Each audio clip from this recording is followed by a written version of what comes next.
Obstetrician and gynaecology from Indore. आज हम बात करेंगे ब्रेस्ट फीडिंग यानी स्तनपान के बारे में।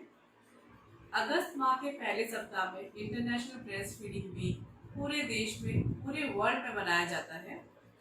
ये वीक हम ब्रेस्ट फीडिंग वीक हम क्यों मनाते हैं?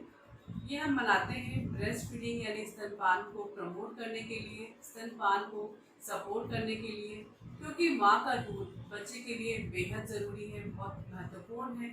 उसके डेवलपमेंट, उसकी ग्रोथ के लिए ब्रेस्ट मिल्क बहुत ही इम्पॉर्टेंट होता है। माँ का दूध डिलीवरी के बाद जो पहला घंटा होता है उसमें ब्रेस्ट फीडिंग कराना, बच्चे को अपना दूध पिलाना बहुत ज़रूरी है। क्योंकि अगर हम ऐसा करते हैं तो बच्चा मदर से स्किन टू स्किन कांटेक्ट में आता है, बच्चे की सिक्योरिटी प्रदान होती है, बच्चे की मदर से इमोशनल बॉन्डिंग बढ़ती है।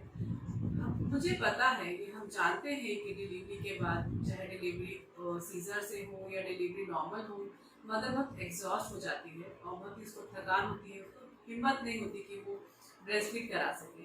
ऐसे में फैमिली मेम्बर्स यानी कि उनके हस्बैंड, उनकी मदर, हॉस्पिटल स्टाफ, इन सब का एक रिस्पॉन्सिबिलिटी बन जाती है कि वो मदर को मोटिवेट करे ब्रेस्ट फीडिंग कराने के लिए, उसको हिम्मत दिलाए कि वो ब्रेस्ट फीडिंग अपने बेबी को करा सके।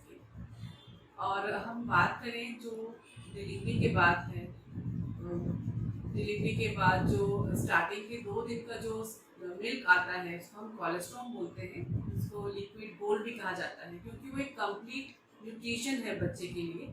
उसमें फैट, प्रोटीन्स, विटामिन ए और कुछ प्रोटेक्टिव एंटीबॉडीज़ पाई जाती हैं जो बच्चे की इम्यूनिटी को इंक्रीज करती हैं, बच्चे को कुछ भी इन्फेक्शन या रोग से लड़ने की क्षमता प्रदान करती है, बच्चे को थ्रोट इन्फेक्शन, चेस्ट इन्फेक्शन और स्टमक इन्फेक्शन से ये बचाता है। तो स्टार्टिंग का जो शुरुआत के 2-3 दिन का दूध है वो बहुत ही इम्पॉर्टेंट है। इसके अलावा मदर को डिलीवरी के बाद 6 महीने तक बच्चे को एक्सक्लूसिव ब्रेस्ट फीडिंग करानी चाहिए। सिर्फ माँ को, बच्चे को सिर्फ अपना स्तनपान ही कराना चाहिए, उसको ऊपर का शुरुआत के 6 महीने नहीं देना चाहिए। इसके बहुत सारे फायदे हैं। एक तो बच्चे को की इम्यूनिटी इंक्रीज होती है, बच्चे बैक्टीरियल और वायरल इन्फेक्शन से उसका बचाव होता है। उसमें जो बच्चा ब्रेस्ट फीड लेता है तो ब्रेस्ट मिल्क जो है वो इजीली डाइजेस्टेबल होता है, बच्चे को गैस प्रॉब्लम, पेट फूलना, पेट दर्द, कॉन्स्टिपेशन जैसी शिकायत नहीं होती, और बच्चे को जो इन्फेक्शन है लाइक जैसे कि लूज मोशन, डायरिया जो बॉटल के कारण होता है वो बच्चे को नहीं होता है। इसके अलावा बच्चे की जो ग्रोथ है, डेवलपमेंट अच्छा होता है, बच्चे से मदर की बॉन्डिंग बहुत अच्छी बनी रहती है। आगे जाके अगर हम बच्चों को फॉलो करें तो इन बच्चों में ओबेसिटी की शिकायत कम होती है, मोटापा कम देखा जाता है। इन बच्चों का जो इमोशनल इंटेलिजेंस है, जो इंटेलिजेंस लेवल है वो बच्चों का अच्छा होता है। ऐसा नहीं है कि बच्चे को फ़ायदे हैं ब्रेस्ट फीडिंग मिल्क के, माँ को भी उतने ही फ़ायदे हैं अगर मदर ब्रेस्ट फीड कराती है तो। जैसे अगर मदर ब्रेस्ट फीड कराती है तो डिलीवरी के बाद जो ब्लीडिंग होती है काफ़ी हद तक उसमें ब्लीडिंग जो है वो कम हो जाती है, ब्लड लॉस कम होता है ब्रेस्ट फीड कराने से। इससे मदर में आगे चल के एनीमिया के चांसेस कम हो जाते हैं, मदर में खून की कमी कम रहती है।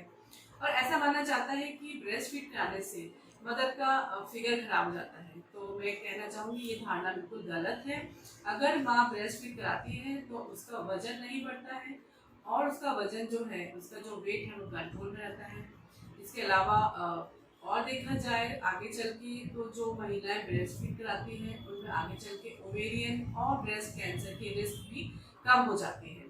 तो मैं ब्रेस्ट फीडिंग पे ये मैसेज देना चाहूँगी कि माँ के लिए जो बच्चे का गिफ्ट है, बच्चे के लिए जो बेस्ट गिफ्ट है वो है मदर मिल्क, ब्रेस्ट फीडिंग। इसको हम गोल्ड, लिक्विड गोल्ड भी कहते हैं। तो बच्चे को सिर्फ 6 महीने तक एक्सक्लूसिव ब्रेस्ट फीडिंग करानी चाहिए, जिससे बच्चे सारे इन्फेक्शन से बचा रहे, उसका ग्रोथ और डेवलपमेंट अच्छा। Thank you.